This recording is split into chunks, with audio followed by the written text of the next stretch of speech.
Bom dia, meus amigos. Já começou o dia, já amanheceu.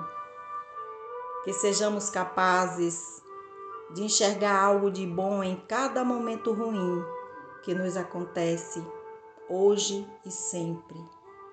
Estamos aqui reunidos para o Evangelho de hoje, segundo o Espiritismo. Vamos para o livro Otimismo Todo Dia. A mensagem que caiu hoje é a de número 229, que diz o seguinte: faça da sua vida uma obra de arte. Seja criativo, vença o trabalho sempre igual, sem se dobrar ao enfado. Trabalhar com rotina não é ser limitado. Faça do trabalho algo proveitoso e não se desespere, porque até a rotina, como o problema e a dor, podem ser transformados em prosperidade e alegria.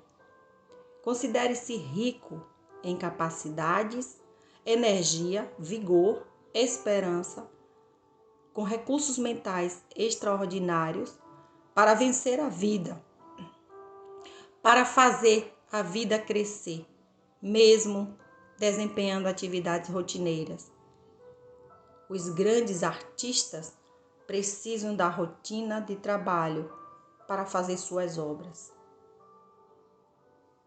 O Evangelho de hoje, o capítulo é o 14.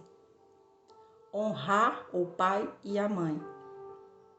O item é o 9. A ingratidão dos filhos e os laços de família.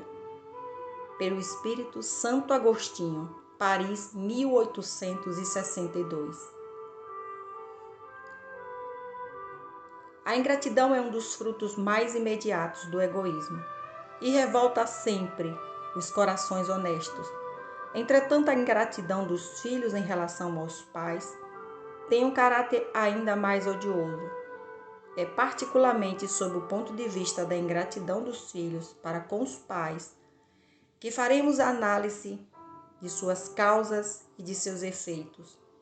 Também nessa questão, como em tantas outras, o Espiritismo vem esclarecer um dos grandes problemas do coração humano. Quando o espírito deixa a terra, leva consigo as paixões e as virtudes próprias de sua natureza. Retorna ao plano espiritual para se aperfeiçoar ou permanecer estacionário até que deseje se esclarecer.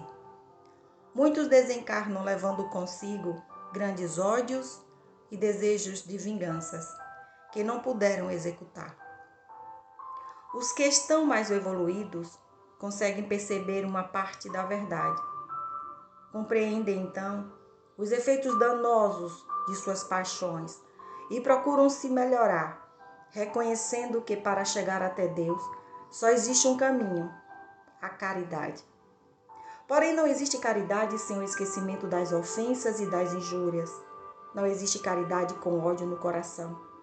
E não existe caridade sem perdão. Então, com um esforço muito grande, eles olham aqueles a quem odiaram na terra e essa visão desperta seu rancor. A ideia de perdoar e amar aqueles que destruíram talvez sua fortuna, sua honra, sua família, lhes revolta. Assim, o coração desses infelizes está abalado. Eles hesitam, vacilam, agitados por sentimentos contrários. Uma vez que o espírito toma a decisão de encarnar entre inimigos de vidas passadas, ele roga a Deus e aos bons espíritos auxílio para enfrentar e vencer a prova. Após anos de meditação e prece, o espírito aproveita-se de um corpo que está em preparo e pede aos espíritos encarregados de transmitir às ordens superiores permissão para reencarnar na família daquele a quem detestou. Realizará na terra o destino daquele corpo que acaba de se formar. Qual será então sua conduta nessa família? Ela dependerá da maior ou menor persistência em cumprir as resoluções tomadas antes de reencarnar. O contato incessante com aqueles a quem odiou é uma prova terrível e muitas vezes o espírito fracassa se não tiver uma vontade bastante forte. Assim, conforme prevalecem ou não as boas decisões que tomou, ele será amigo ou permanecerá inimigo daqueles em cujo meio veio viver. É desse modo que se explicam os ódios, as repulsas instintivas que se notam entre certas crianças e que nenhum ato anterior consegue justificar. Para compreender essa antipatia, é necessário voltar os olhos ao passado, pois não existe nenhum fato nessa nova existência que não possa explicá-la. Espíritas compreendam o grande papel da humanidade. Compreendam que quando se gera um corpo, a alma que nele reencarna vem do plano espiritual para progredir. Cumpram com seus deveres e façam o que for possível para aproximar essa alma de Deus, mas façam com muito amor. Esta é a missão que foi confiada a vocês e serão recompensados se a cumprirem fielmente. Os cuidados, a educação que vão lhe dispensar ajudarão no seu aperfeiçoamento e no seu bem-estar futuro. A cada pai e a cada mãe, Deus perguntará o que fizeram do filho que lhe foi confiado.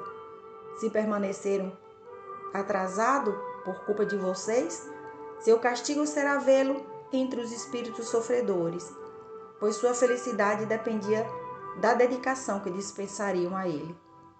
Então, atormentados pelo remorso, pedirão uma oportunidade para repararem a falta.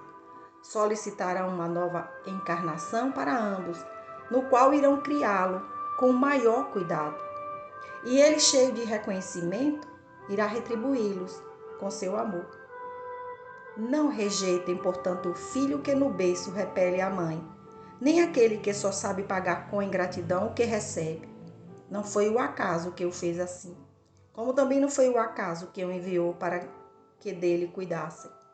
É o passado que está se revelando, e através dele podem deduzir que um ou outro já odiou muito ou foi muito ofendido, que um ou outro veio para perdoar ou para expiar as desavenças de vidas anteriores. Mães, abracem o filho que lhes causa desgostos e digam para vocês mesmas: um de nós é culpado. Façam por merecer os prazeres da maternidade, ensinando a seus filhos que eles estão na terra para se aperfeiçoarem e para aprender a amar. Muitas mães, em vez de combaterem pela educação os maus princípios de nascença, provenientes de existências anteriores, mantêm e desenvolvem esses mesmos princípios por serem fracas no agir ou por serem negligentes. Mais tarde, com o coração amargurado pela ingratidão dos filhos, sofrerão já nesta vida o começo de suas expiações. A tarefa não é tão difícil quando podem pensar, pois ela não exige cultura.